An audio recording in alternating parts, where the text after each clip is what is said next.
A very good afternoon and welcome to Lunchtime News at MTV. I'm Katharina Chang. Before we get into your stories in detail, let's first take a look at your headlines this afternoon. 25 European election monitors in the island for the polls. Security in the country tightened ahead of the polls. Police deploy over 75,000 officers. 611 persons arrested for the violation of election laws. Don't vote for drug dealers, fraudsters and corrupt politicians campaign takes place in the southern and Nuba provinces.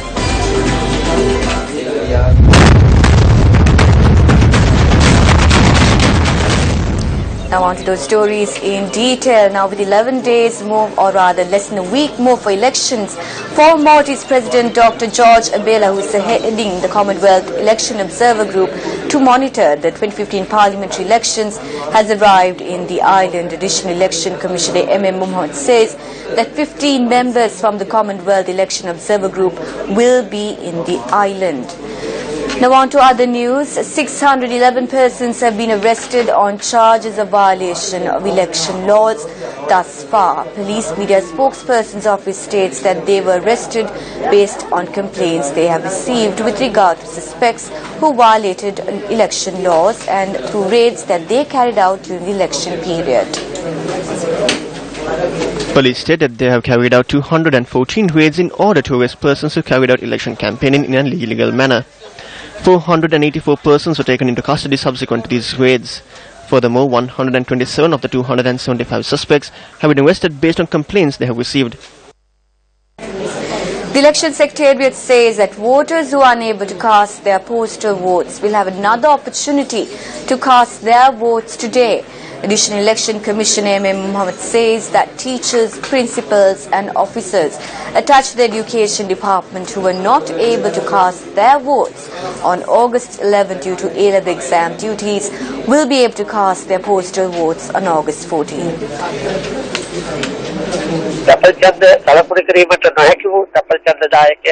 Today is the last day for postal voters to cast their vote. They can cast their votes from 8:30 am to 2:30 pm at their respective offices by producing a valid ID document to the district returning office. Furthermore, postal voting will take place from 8:30 am to 11:30 am on the 14th of this month for all exam invigilators and teachers involved with the GCE advanced level examination who are unable to cast their vote today due to the ongoing examination.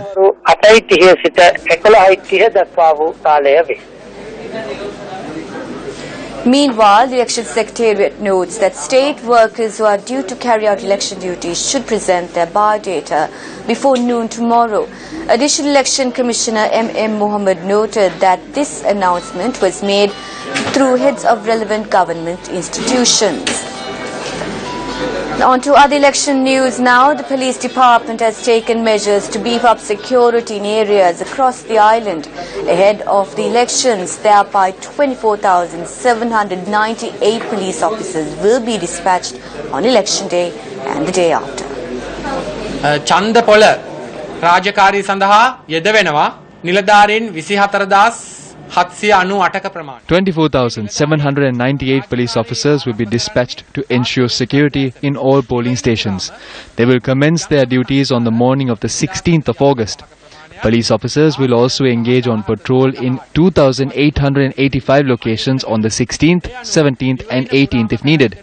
11,540 police officers will be used for this purpose. 161 anti-riot squad have also been appointed in several police officers. We will also be providing security to all 49 counting centres across the island. වෙනවා ඒ 49 සඳහා අපි police දෙපාර්තමේන්තුවෙන් අවශ්‍ය ආරක්ෂාව ලබා දෙනවා. Here are the views expressed by party leaders ahead of the August 17th elections. අපි ඔක්කොම එකතු වෙලා We all came together and elected Maithripala Sirisena as the president, established a government and implemented the 100-day program. Freedom was established and corruption was stopped. Food and fuel prices were reduced. You had hopes about the future. Today we are here to affirm those hopes and create a new country in 60 months.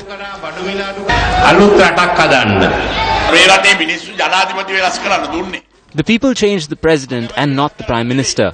They took it by force, and because the opposition had the majority, there was an unstable government. Within this unstable government, what happened? They sought revenge. That is the only thing they did. They did nothing else. There are two sides to a coin, but these two parties are on the same side. There is no difference among them. They have aged with this politics. Even their election campaigns have aged. The two parties will not be able to take this country forward. The UN peers, the SLF peers and the JVP are all the same to us. But there is an issue. We have to stand against the beetle leaf. The corrupt and powerful in that party did not allow President Maithripala Sirisena to steer that party. They do not like good governance. They are afraid of it. They even shiver. Mahinda Rajapaksa moved this country towards corruption. We send him this message. If he comes to destroy this country again, we will teach him a lesson far greater than what took place on the 8th. Rajapaksa needs to understand that.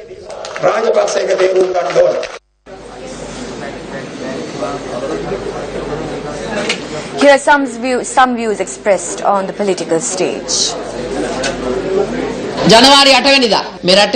On the 8th of January, 6.2 million people engaged in the revolution to make Maithripala Sirisena the president.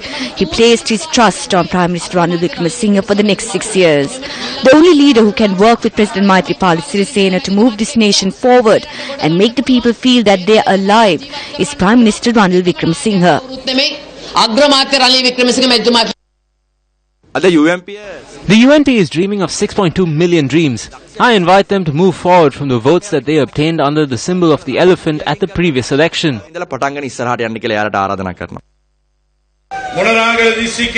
We have the plan required to develop the Munaragala district. I will provide the leadership for that. Ranjit tried to chase away Rani, but he will never win. Ranil Wickremesinghe had said that those who lose their electorates will not be given ministerial portfolios. The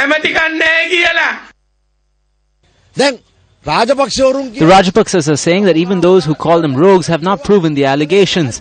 It is evident from what they say. The gold pendants and the Rolex watches show it all. Look at those around them. We can see how their lifestyles prove that they are rogues. Some of the youth voted for the Swan, saying that Namal owns a Lamborghini. They are still searching for that. There are 2 cars in a showroom. They use simple things to change the mindset of the youth against the Rajapaksa rule.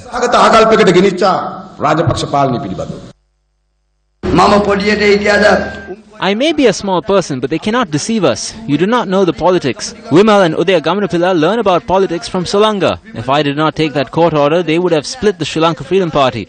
They are doing all of this and are living as if they own the place.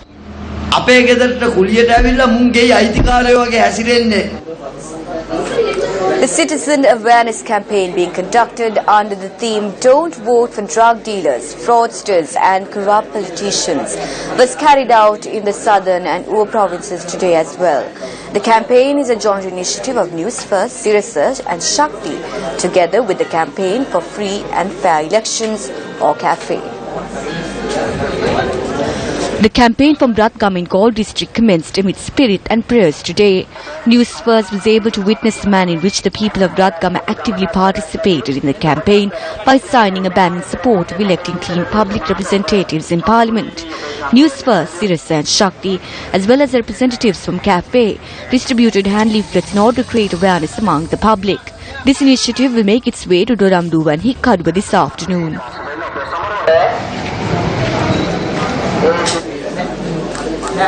Now another phase of the Dome campaign began in the town of Badulla this morning. From Badulla, Newsfirst Krishan Dev Sagan brings us the very latest from the campaign. The 17th of August is a date that is being spoken about much these days, and it is of course a very important day for the people of Sri Lanka.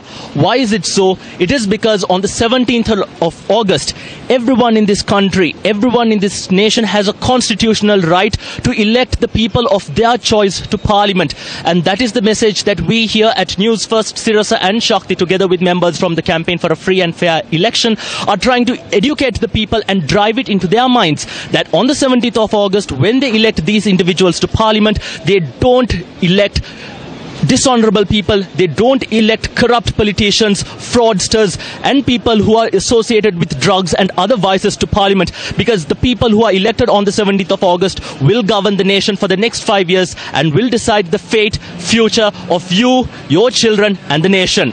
So today from here in Badulla, we'll be moving on to Haliala and later on to Valimada on the day 11 of this campaign. And that concludes this edition of Lunchtime News. But do remember to log on to our website www.Newsfirst.lk to more of the very latest here at home and around the world. I'm Katharina Chang, News First.